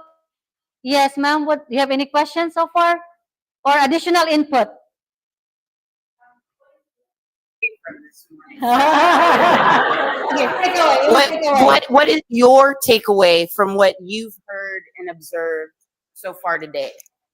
My takeaway from this, my takeaway is that if everyone is, now it takes planning to create an active learning classroom, right? Because it took me maybe 3 days to prepare for this presentation, and I can say that, at least in my opinion, like you are enjoying the activities. So to create an active learning classroom takes time to prepare. All right, so prepare your lesson.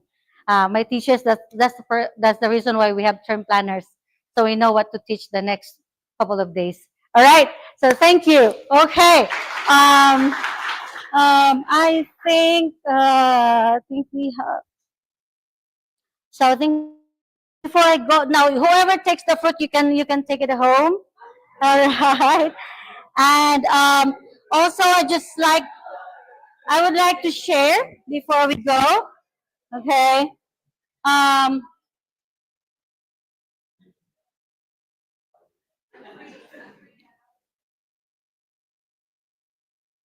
Okay, this one. Right, so I took this for every term. For those who are new to us, every term we send out an evaluation, teachers' evaluation by students, where students can, give you scores or feedback. And I took some of this from my teachers because this is the only one I have access to. And I noticed that majority of the students, this is from different schools, different teachers, they always enjoy, the question is, what do you enjoy most about this class? It's always activities, group work, challenge activities, experiment, doing work and activities, group work, what else? Activities, care. This one teacher, care. Okay, and group work. But this one, this comment here, didn't mention any activities, but it touched me. It says, you may not know me because it's anonymous. Yeah, the evaluation.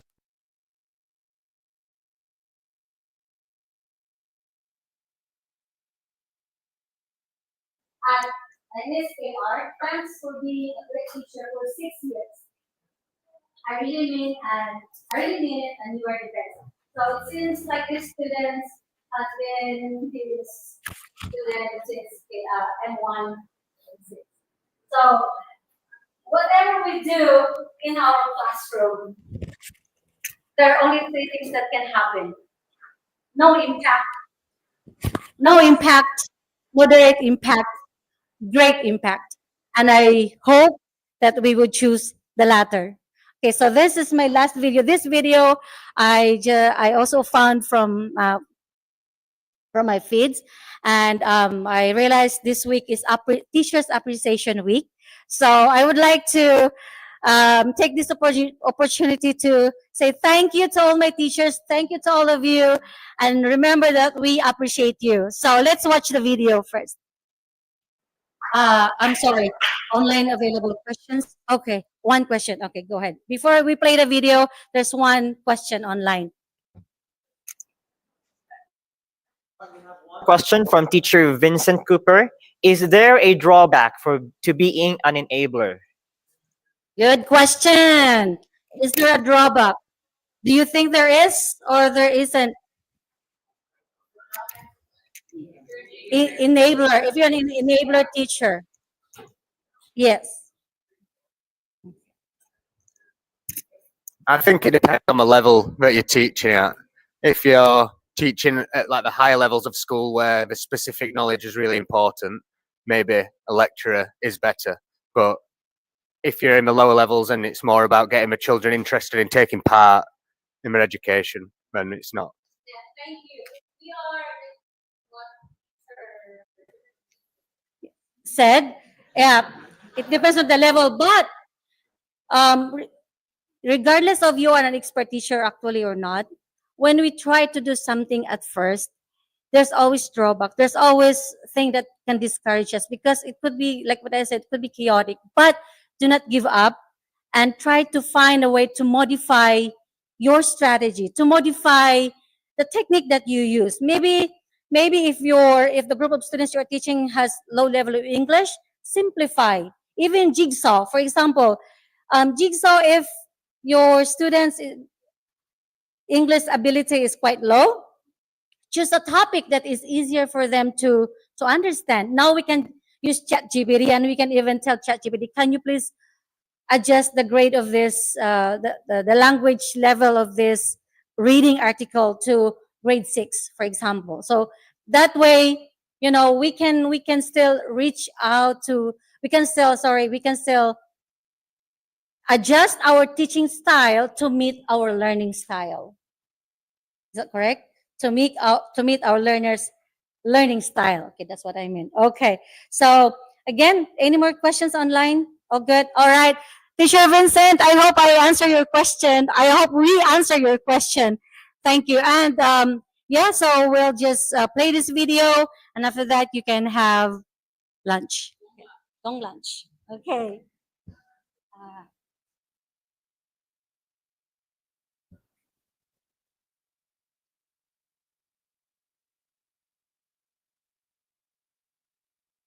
Younger, was there someone who kind of supported you or inspired you or sort of, protected you from all the trials and tribulations of life and inspired you to sort of go on? Yeah, I had a teacher at Chestnut Road who taught me English. That was Miss McDonald. She got me really into literature and that. I've always been obsessed with English and obviously now I do it. She's nice.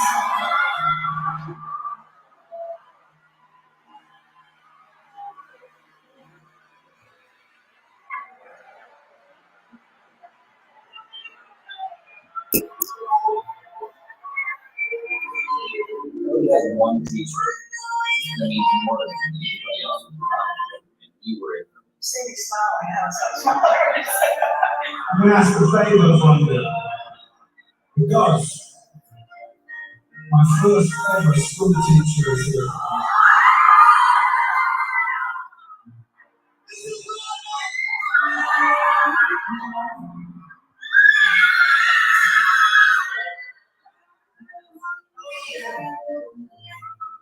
I know you're retiring. I'd just like to thank you for everything those formative years. Yeah, thank you so much. It means a lot to me here tonight.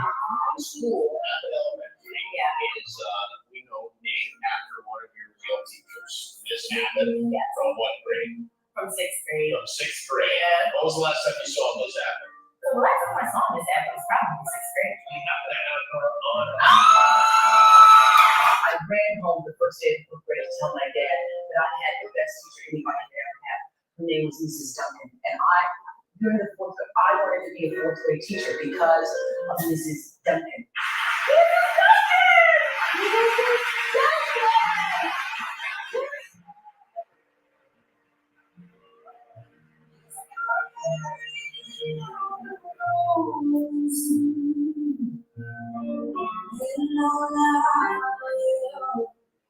Thank you. So, thank you so much, teachers.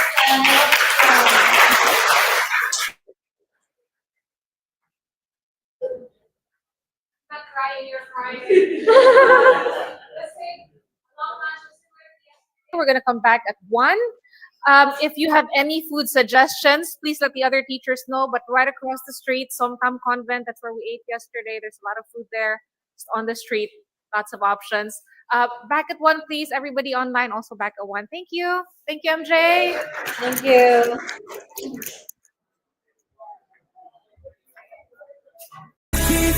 Where dreams take flight, BFITS will shine so bright.